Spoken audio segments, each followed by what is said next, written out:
de Eliseu fala de uma geração que ainda não tem tanta experiência com Deus, que ainda não tem tanta estrutura com Deus, que ainda não conhece tanto Deus. É uma geração que está em formação, é uma geração que está sendo formada, é uma geração que está sendo preparada. Na contrapartida, quando eu falo da geração Eliseu, eu estou falando de uma geração estruturada, de uma geração formada, de uma geração que forma discípulos, de uma geração que forma caráter, de uma geração que conhece Deus. Observe que ambos, tanto Eliseu quanto o moço de Eliseu, eles dividiam o mesmo espaço. Um era muito jovem, outro já era senhor. Um gostava de coisas de jovem, outro gostava de coisas de um senhor. Um gostava de comer comidas que o jovem gosta, outros gostavam que os senhores gostam. Um se vestia como jovem, outro se vestia como senhor. Porém, ambos dividiam o mesmo espaço no mesmo lugar. Quando eu falo da geração jovem de Eliseu, eu estou falando dessa geração jovem, dessa geração jovial. Eu estou falando dos nossos filhos, dos seus netos, das nossas crianças. Eu estou falando da Maria Laura, que foi apresentada hoje aqui. Eu estou falando da minha filha. Eu estou falando das nossas crianças da igreja. Eu estou falando dos nossos adolescentes, dos nossos jovens.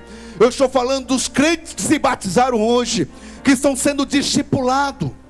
É uma geração que ainda está em formação e que precisa ser discipulada, que precisa de um referencial, que precisa de alguém que lhe ensine, de alguém que conheça Deus.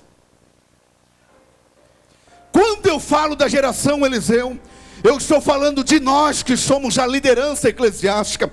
Eu estou falando de você que é pai, que é responsável. Eu estou falando de você que é mãe. Eu estou falando de você que é senhor, de você que é senhora, de você que ora, de você que conhece Deus. Amém? Agora observe, eu quero primeiramente falar para a geração jovem de Eliseu. O menino, ele entende. Quando ele vai desesperado ao seu senhor, quando ele diz assim: ai meu senhor, o que faremos?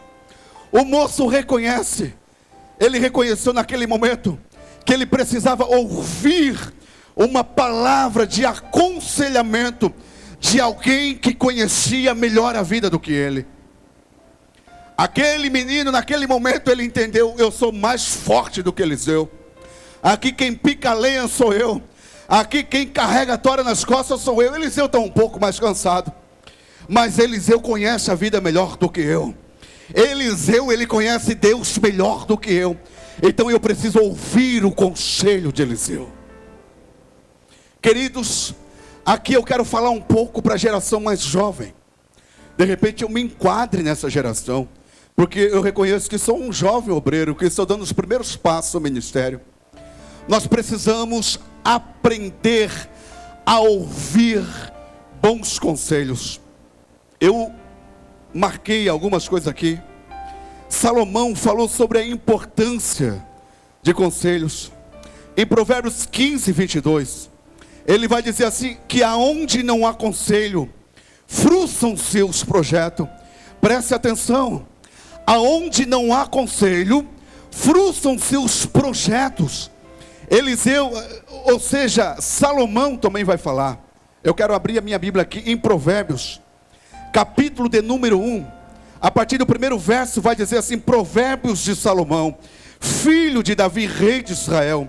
E ele continua dizendo: para se conhecer a sabedoria e a instrução, para se entender as palavras da prudência, para se instruir em sabedoria o procedimento, com retidão, justiça e equidade, para dar aos simples prudência e aos jovens conhecimento e bom siso.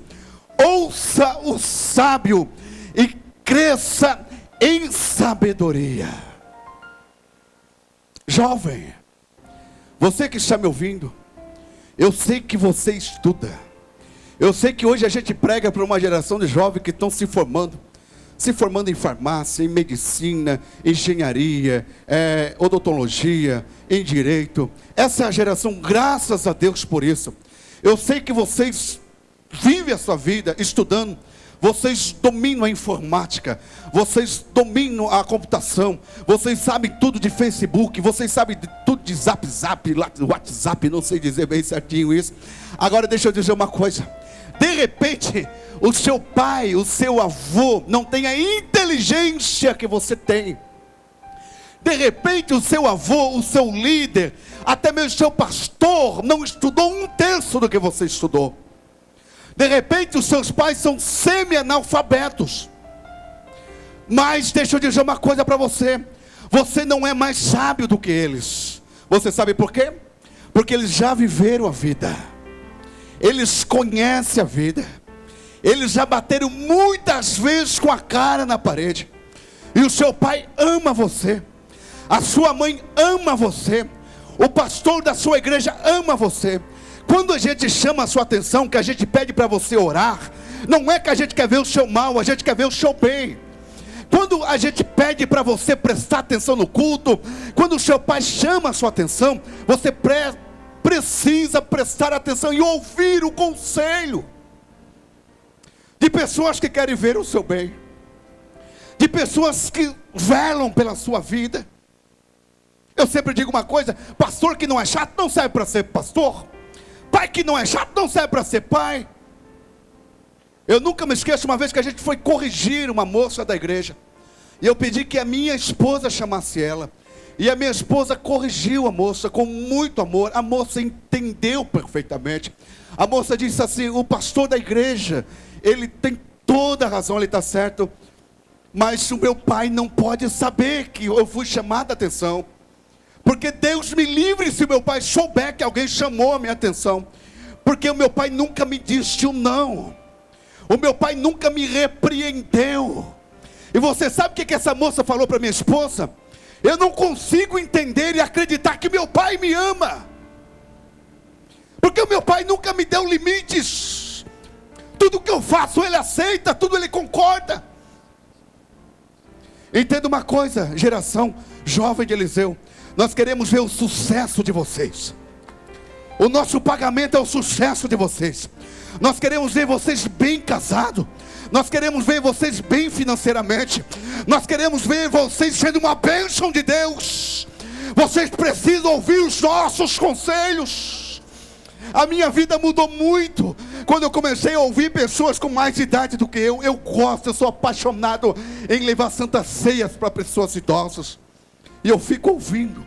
E às vezes eu chego até atribulado, um pouco cansado, um pouco até estressado. E eu começo a ouvir pessoas às vezes acamadas, pessoas com muita idade. E eles começam a nos passar experiência de vida. E eu saí dali renovado. Ainda hoje eu ouvi aqui em cima desse púlpito alguém dizendo assim: ah, se no meu tempo do meu batismo tivesse alguém para bater uma foto. Porque isso faz mais de 50 anos atrás. Mas porém ele disse assim: eu não tenho uma foto, porque na época não tinha, não é como hoje, tudo muito moderno, muito bom. Mas está marcado aqui no meu coração. Eu não consigo me esquecer do dia do meu batismo. Eu aprendi o quanto ele dá importância, o quanto ele dá ênfase para o batismo. Enquanto tem muita gente que não está nem aí.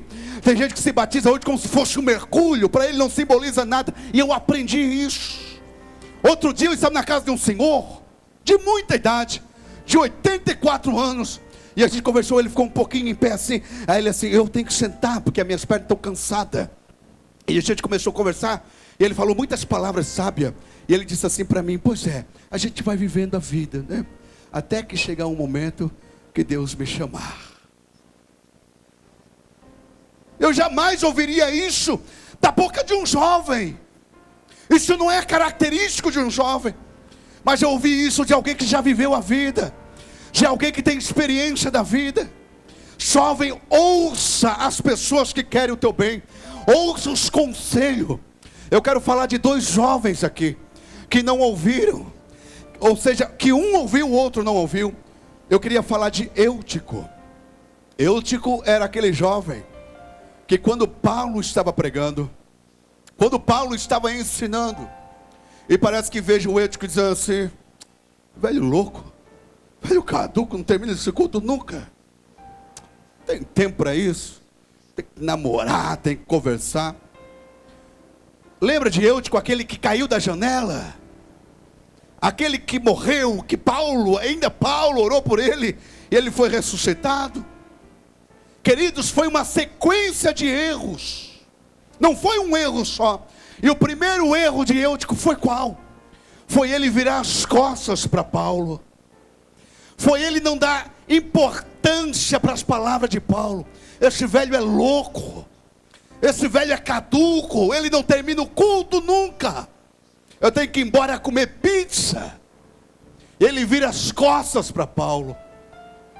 Ele não dá importância, ele não vê as palavras de Paulo como bons conselhos, como um assunto relevante.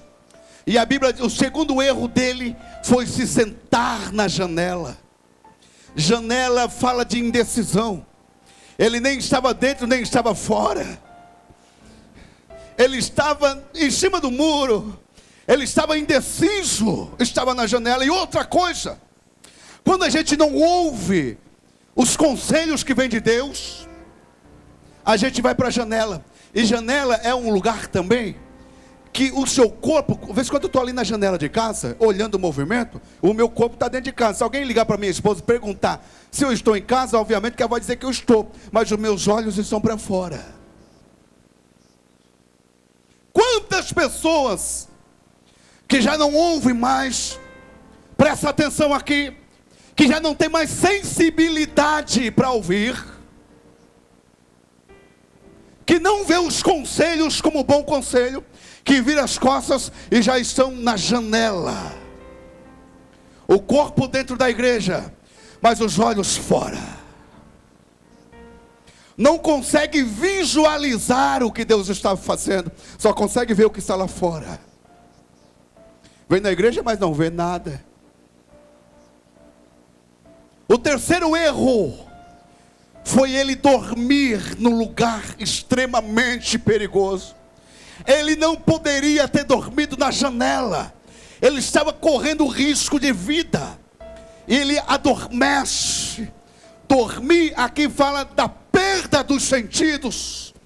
Quando você dorme, você não consegue ouvir, você não consegue enxergar, você não consegue falar, você não consegue sentir, você está inerte. Quantas pessoas que estão dormindo dentro da igreja, que estão na janela da igreja, que não conseguem mais ouvir o que Deus está falando. De repente, você vem à igreja e não consegue sentir nada. Não é que o pregador é ruim, é porque você está dormindo. De repente Deus fala com todos menos com você. Não é que Deus está evitando você, é porque você está dormindo. De repente todo mundo vê a glória de Deus, menos você, é porque você está dormindo e você está correndo risco de vida. Ou você vai cair, ou você vai despertar.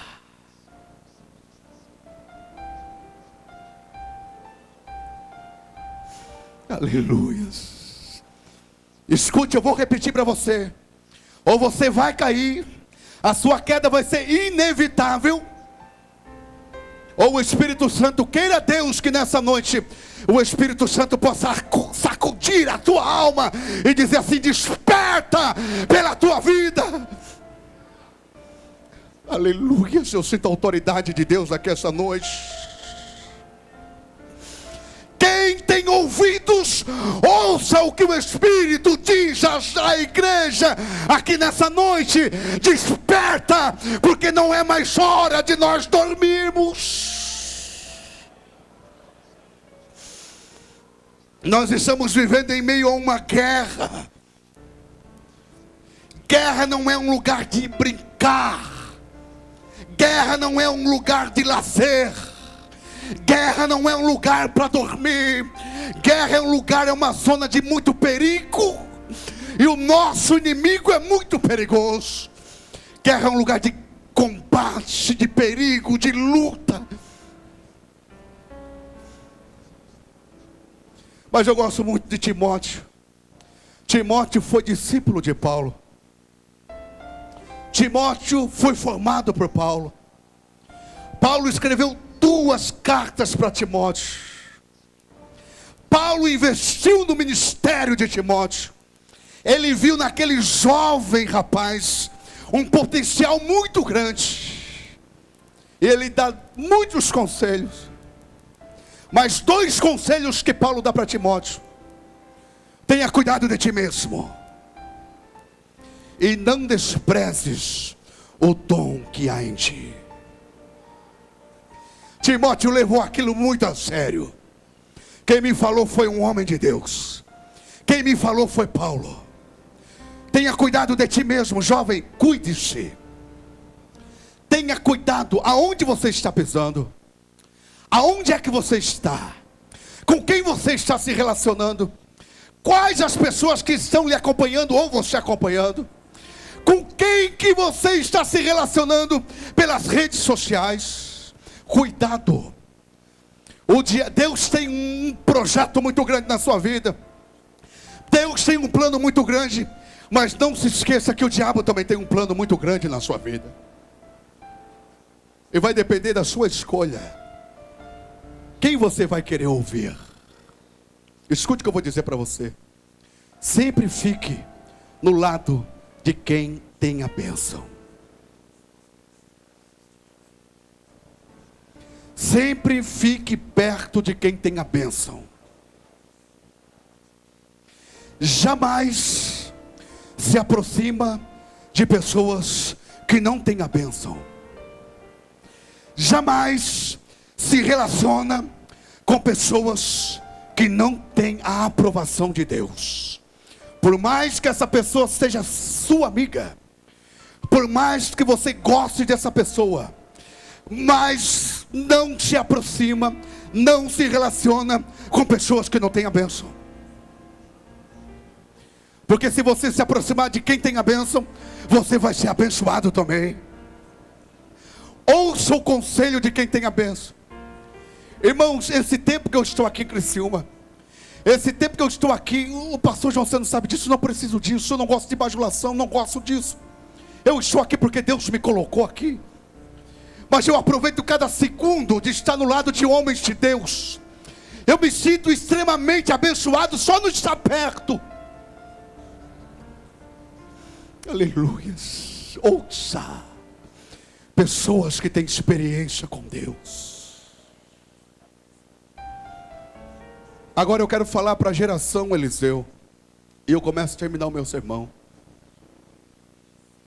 Eu já disse aqui que a geração Eliseu é a geração que forma o caráter. É a geração que prepara. É a geração que ensina. É a geração que tem estrutura. Eu também já disse que essa geração somos nós, liderança eclesiástica. Somos nós que somos pais, que são avós. Somos nós que somos senhores e senhoras. Nós somos essa geração Eliseu. Entenda uma coisa.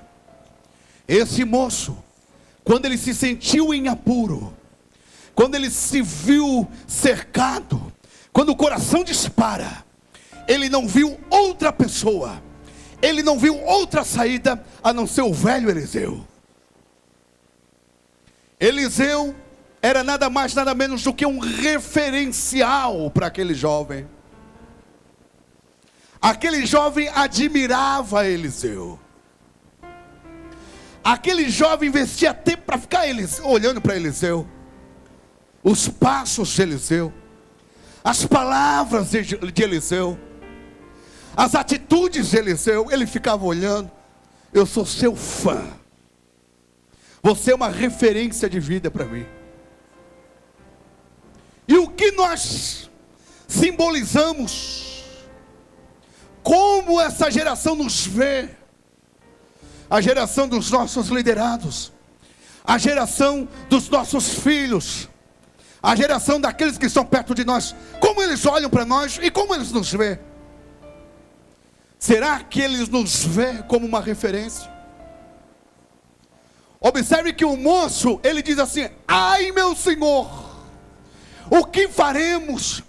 Me fale alguma coisa, Porque eu sei que nessa boca quem fala é Deus.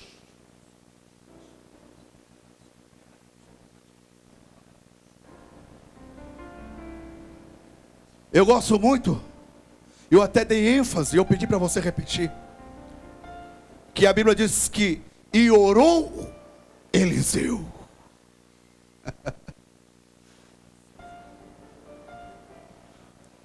A principal característica que eu posso caracterizar Eliseu aqui, oração.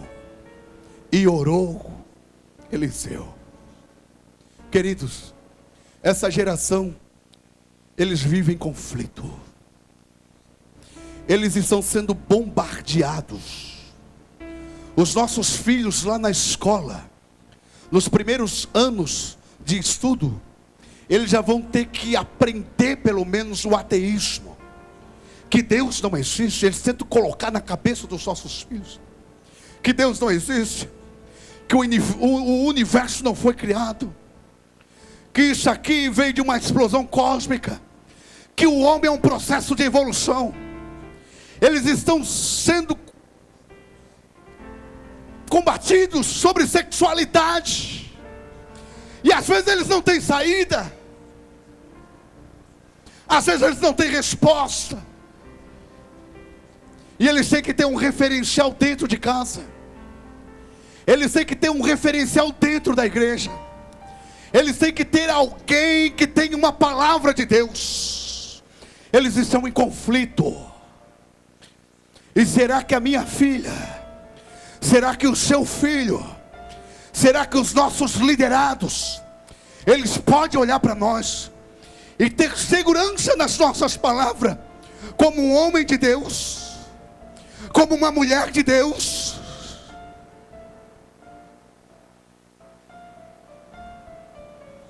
O nosso lar é um lugar de refúgio. Eles vão para a faculdade, e lá é um combate, é uma guerra. Eles são apertados, às vezes eles se sentem encurralados. É muita informação ao mesmo tempo. E eles precisam de uma mãe que ora. E não uma mãe que fica assistindo novela, me desculpe. Eles precisam de um pai que ora. E não um pai que fica fazendo mutim dentro da igreja, para dividir uma igreja e falando mal da liderança da igreja. Porque às vezes nós colocamos nossos filhos no inferno, porque a gente fala mal da igreja na frente dos nossos filhos. A gente fala mal da liderança da igreja na frente dos nossos filhos. A gente é usado pelo diabo para colocar os nossos filhos no mundo. E a gente passa uma imagem negativa da igreja, dizendo que a igreja é um lugar onde as pessoas não se amam. E o diabo aproveita para dizer assim: teu pai está falando a verdade, até porque o diabo é o pai da mentira. Lá não tem amor mesmo, lá tem partidarismo, lá as pessoas não se amam. E quando teu filho crescer, ele vai para qualquer outro lugar, menos a igreja, porque você não foi responsável o suficiente para ser um homem de Deus, quando teu filho precisou de uma palavra de um homem de Deus.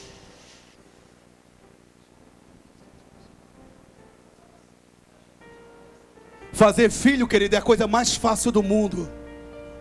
Procriar, qualquer um procria. Pega qualquer moleque de 12 anos em diante, aí já procria filho. Agora, para ser pai, tem que ser referência, tem que ser exemplo, tem que ter caráter, tem que ser um homem de Deus, uma mulher de Deus. Como os nossos filhos nos veem. Agora eu gosto muito de Eliseu, porque eu começo a terminar. Eliseu, ele chega, a primeira palavra para o menino, ele diz assim, o menino tremendo, parece que infarta. Eliseu, naquela tranquilidade de homem de Deus, primeira palavra foi: não temas.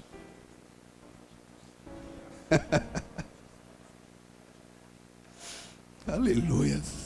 Está entendendo, meu irmão, com palavra de homem de Deus como é que é? Palavra de encorajamento. Não temas. Essa geração tem que ser encorajada, não tema. Eu já disse para minha filha: você é uma bênção de Deus. Eu quero te aplaudir em pé. Eu disse ainda numa reunião que nós tivemos juntamente com os jovens, foi muito produtiva aquela reunião sexta-feira, jovens, não com os jovens casais. E eu disse assim: eu acredito nessa geração que está vindo, a geração da minha filha, dos seus filhos, essa geração de jovens. O salmista diz que eles são como o ramo da oliveira. A oliveira é uma das árvores mais fortes que existe. Existem oliveiras que são milenares.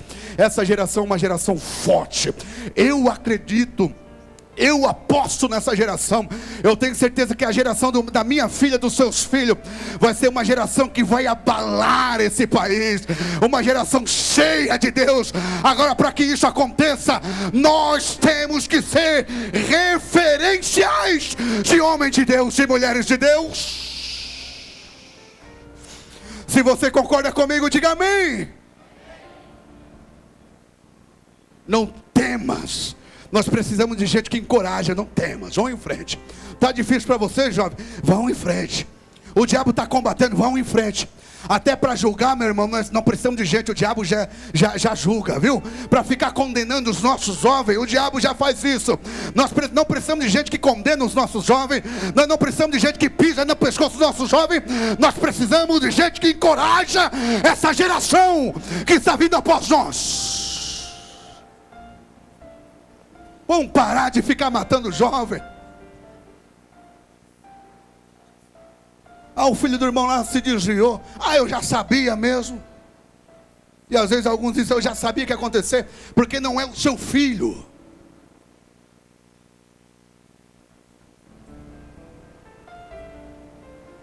Vamos ter mais atitudes de homem de Deus. Não temas. E eu gosto muito dessa expressão. Quando Eliseu diz assim: não temos porque maior, ele disse assim, né? Maior é o que está comigo, foi assim? Conosco. Maior é o que está conosco. Eliseu, ele poderia dizer assim: rapaz, para de tremer, rapaz. Você não ora não. Cadê a tua oração? Poderia dar um monte de lição de moral. Aí Eliseu chega assim, parece que eu vejo assim, com aquela atitude de homem de Deus, de profeta, né? De referência de homem de Deus. Não temas, toma uma água aqui, né? Toma uma água, está tranquilo? Não temas, porque maior é o que está conosco. Eliseu não se coloca numa posição superior ao menino. Ali Eliseu conhecia mais Deus, mas ele abençoou o menino. Você não está sozinho, nós não estamos sozinhos, Deus está conosco. Maior é o que está conosco do que aquele que está lá no mundo. E eu gosto muito de Eliseu, quando ele diz assim, quando ele ora. E a oração de Eliseu foi a seguinte assim: Senhor, abra os olhos do moço, para que ele veja. Porque Eliseu já estava vendo. Eliseu já estava contemplando. Eliseu tinha experiência com Deus. Eu já disse que aquela geração estava em formação. O menino não estava vendo. E eu gosto muito dessa expressão quando ele diz assim: Senhor, abra os olhos do moço. Eu quero que ele sinta o que eu estou sentindo. Eu quero que ele veja o que eu estou vendo. Eu quero que ele te sirva como eu te sirvo. Eu quero que ele seja uma bênção como eu sou uma bênção. Porque Eliseu sabia que um dia o ministério dele se findaria, mas aquele moço daria sequência ao seu ministério. Abençoe essa geração. Abençoe essa geração. Fique em pé, por favor. Abençoe. Abençoe seu filho. Não amaldiçoe seu filho. Diga para ele que ele é uma bênção de Deus. Viu aí na sua casa? Nós vamos cantar uma canção. Eu gosto muito dessa canção. Casa de Bênção. Tem aí na tela, coloque para nós. Tiago pode me ajudar a cantar. Se tem alguém, de repente, o grupo de louvor, se quiser me ajudar. Eu gosto muito dessa canção. Eu não consigo cantar sozinho. Vamos cantar bem suavezinho. Está na tela aí. Você vai cantar: minha casa será uma casa de bênção. Aleluia. Você vai ministrar a bênção de Deus sobre a sua família. Quantas pessoas que têm uma grande casa, mas não têm um lar? Deus quer abençoar a sua casa aí na sua casa. Você que não tem mais paz, mais alegrias. Presta atenção nessa canção. Minha casa será. Minha casa será um pedaço do céu.